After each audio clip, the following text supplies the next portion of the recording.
Can someone record? I am now recording. All right.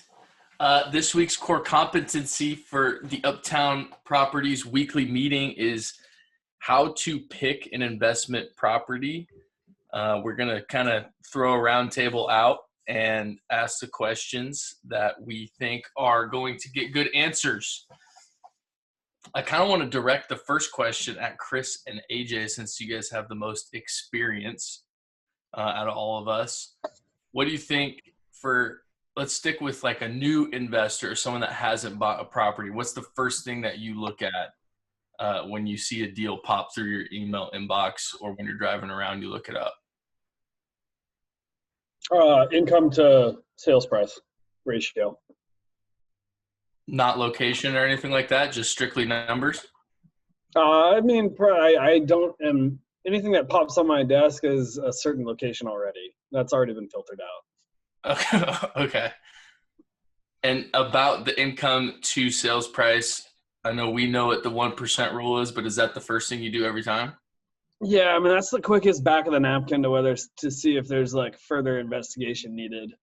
Like if it's below a 0.7%, then it's probably not worth me looking into. But if it's a little bit above that, then there's a chance that it might be something to look at.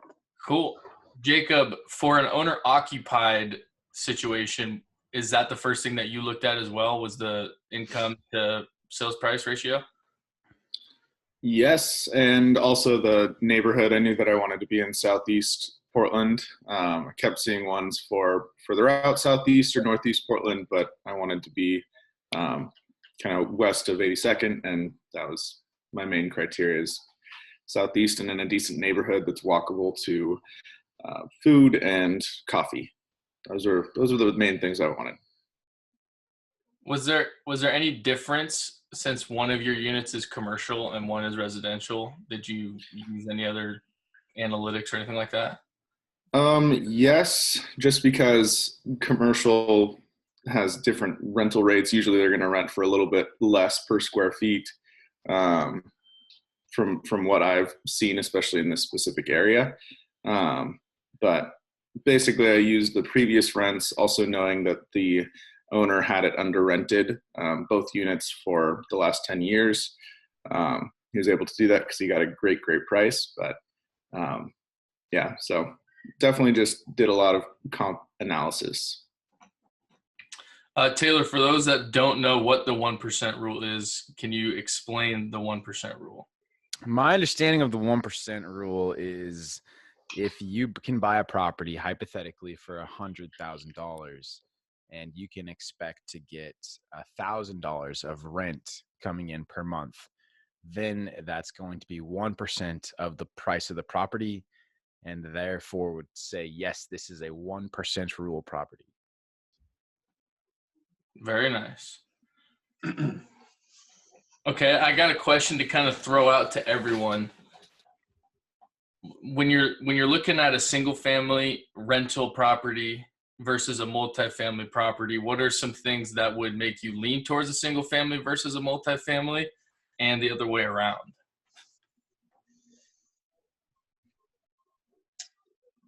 Go ahead. Go for it.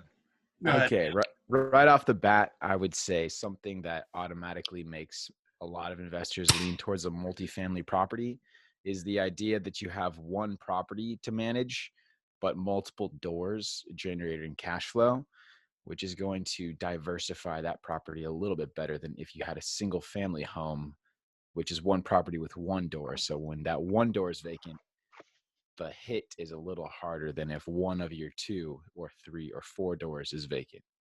That's the one thing right off the bat that most people prefer multifamily for.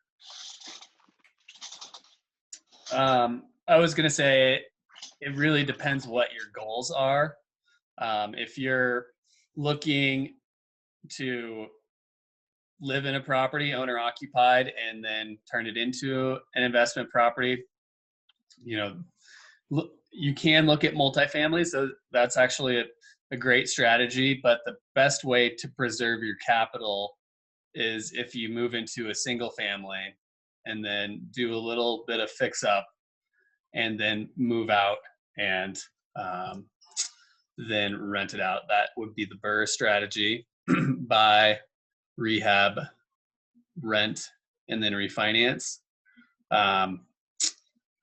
But yeah, also if you want a house hack, so if you want to rent out rooms in your house, like if you're a newer investor, that is a fantastic strategy to save money and also preserve your capital for either investing in the stock market or investing in other real estate assets.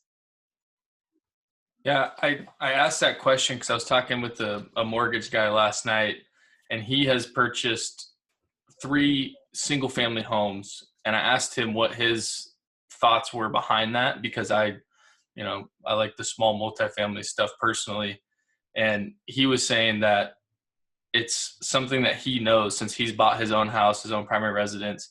He understands the single-family homes more than multifamily, and his point was a single family home is going to be more desirable in his opinion because most people have a goal of owning a home or living in a home of some sort. They live in an apartment, they want to move into more space.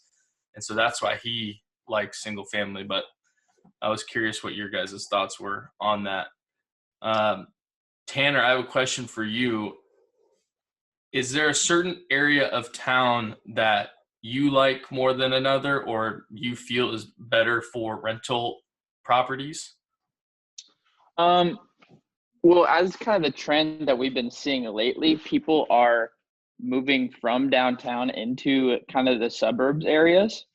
And we've seen condos and small apartments get hit. So personally, I like areas that are a little bit outside of the city, but not necessarily in the city. Like Southwest, Multnomah Village, where our office is great. Kind of southeast, maybe like Selwood area is great. Just places that are easy for tenants to commute down to downtown, but not have to live in downtown, I think are awesome. A lot of people obviously work downtown, but I think places that are easy to commute to those downtown areas are really, really nice. That's my take. I'll piggyback off that a little bit. One of the things that just came out after property taxes is that Multnomah County is actually the highest taxed county in all of the United States. So there's definitely a, exodus of homeowners from that area. I think that there's going to be a lot more renters in Multnomah County just due to that fact. So yeah, that's going to just be an interesting dynamic going forward. I would say that rent control is probably going to get ratcheted up pretty highly or strongly in Multnomah County. That's interesting. Tanner talked about suburbs. If we think about suburbs kind of south of Portland or east of Portland of, Happy Valley, Clackamas, Tualatin, Sherwood, those type places where it seems that there's a lot of bigger homes in development type neighborhoods. What are your thoughts on those type of houses or those type of properties being rentals? I would generally say that they're not very good rentals. The more square feet there are, the higher risk that you would face if a property were to be damaged. It just costs a lot more to get it back to that kind of resale condition. As well, there's kind of a rental cap. It's pretty difficult to rent a home for more than $3,000, just no matter what the situation is. So, yeah, I mean, you guys know that pretty well, being on the leasing team. Mm-hmm. Yeah, Yes, I can vouch for that. I asked that because there's that whole kind of investment process or plan where you buy your primary residence and then you live in it for a few years and move out and turn it into a rental. But in my experience, I feel like it is harder if your first primary resident purchase is a 4,000 square foot, 5-bed, 4.5-bath house that you're trying to turn into a rental. Like Chris said, it is gonna be harder to rent it out for, you know, a higher price per square foot number. You talked about repairs, and this is kind of to anyone here. What repairs, obviously each property is different in the condition that it's in, but is there certain repair items that you feel increase the value or increase the rental rate that you would do? For me, it's just kind of an overall finished product. So what I like to do is kind of make everything in the unit feel new. So if and that just depends. If I'm going to start remodeling, I don't like to do kind of onesie twosie stuff like, oh, let's replace the floors here. And, you know, and then you still have a really crappy kitchen and the bathrooms are just terrible. Like if we're going to be doing remodel, I want to replace all the light fixtures. You know, if it's possible to paint the cabinets, like I'm going to be tearing out cabinets, new countertops, redoing the bathroom, and you know, and then at that point you can get the absolute highest possible for that unit. And you know, if you're kind of doing it halfway, I would say, you know, if you just replace the floors, you're not going to get as big a bump, like proportionally. You know, if the floors are 1/5 of that budget, I just don't know if you're going to get 1/5 of the rent increase you would if you did the whole unit. Jacob, you're going through it right now. Is there anything that you've decided to pay more attention to in terms of the remodel, whether it's a kitchen, bathroom, flooring, moving walls? Is there anything that is Yeah. Well, one thing that we're not really doing is moving walls, which is helpful. But I will say that this one is a little bit different in that we are going down to the studs and redoing all the mechanical and all the, you know, water lines and electrical. So quite a bit different than most remodels, but it was kind of necessary for this particular property. And we're excited to get it into a condition where we won't have to think about it for a long time, because we do plan on holding on to this one for quite some time. But yeah, in general, I would definitely try to stick to what Chris is saying and doing a little bit more of, you know, cosmetic things, still major renovations, which, you know, completely remodeling kitchens and bathrooms, but ideally not having to go into the walls and replacing a bunch of plumbing and things like that. So that'd be one thing that we're looking for in our next multifamily property, would be something that's a little bit more of a cosmetic remodel. Awesome. And then kind of last question about the repairs here. If you have a 2-bedroom, 1-bath unit, let's say it's a fourplex, it's in a fourplex building, so it's not a single family house, how long would you expect that turnover to take? And do you have a rough budget for the repair items in that unit? And this is like a major turnover? This is like what Chris is talking about. We're pulling cabinets, putting new flooring in, paint, you know, redoing the bathrooms. Or bathroom. It's a 2-1. For me, it's about 6 weeks and $25,000. So about 6,000 or 7,000 for the kitchen, 5,000 for the bathroom, and then just, you know, 15 for everything else. Cool. Trey, I have a question for you as a duplex owner. I know you asked Chris and AJ this, but when you first bought that duplex that you're currently living in, what was kind of the first things you were looking for in that, and how many places did you see before that? And I know one unit was remodeled and one unit was definitely dated. How did that decision come to do what you're doing? We looked at one place in person, which was this one. I looked at a lot online, but my wife was not going to live in some dumpy duplex. So we had to choose a place that was somewhere that she wanted to live and wanted to, be at. And so this was a good place for that. Like you said, it was updated, so it felt newer. And then there were tenants in the other side, so I didn't have to fill a unit right off the bat, which was nice because I got to receive some rental revenue immediately after owning it, although they paid late pretty much every month. But when they moved out, it gave us the opportunity to spend a little bit of money and some time in that other unit, and we ended up increasing the rent by about $150 a month. So I would say that it was definitely time and money well spent, and now we have great tenants in here. Nice. But if you're going to live in a duplex or a threeplex or a fourplex, you got to be able to enjoy where you live and not dread coming home every day. So I think that's a huge thing to consider when you're looking at it.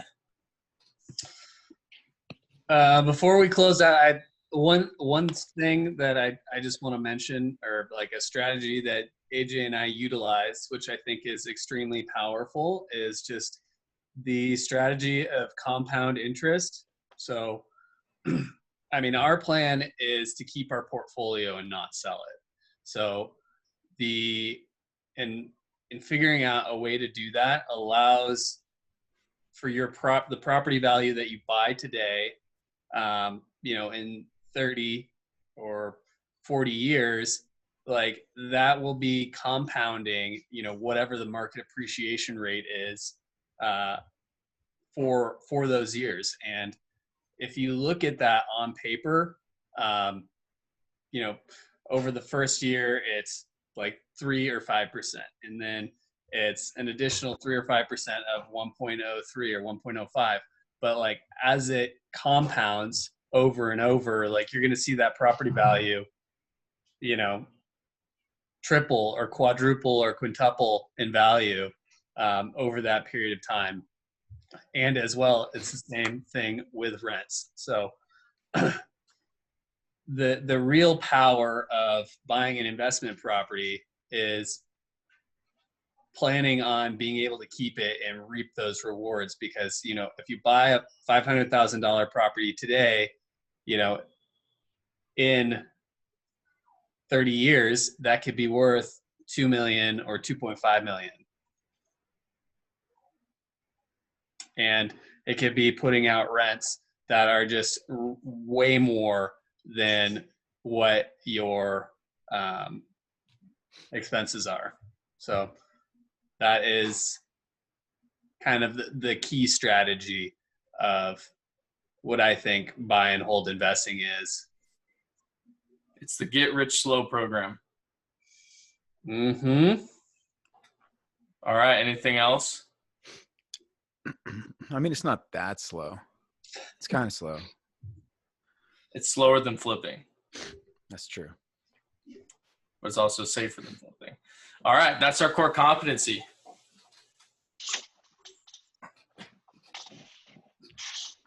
Great job, Trent. Yeah.